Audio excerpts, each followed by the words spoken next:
I'm wondering if the elders doesn't mean age-wise, but people who they entrusted with this technology, meaning people that they gave this information to, meaning it doesn't make, you don't have to be elderly, but you could just be someone who they've trusted with this. Meaning, I don't think this was happening to me when I was 50, almost 51 years ago.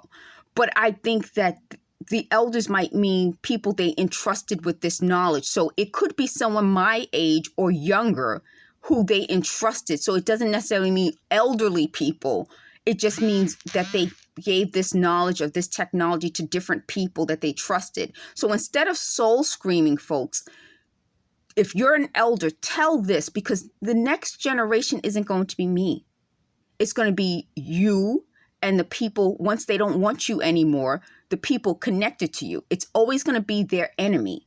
It will always be used against people they think are an enemy. They called me the enemy before, but just tying it together, connecting it together, it will always be used against people they consider an enemy.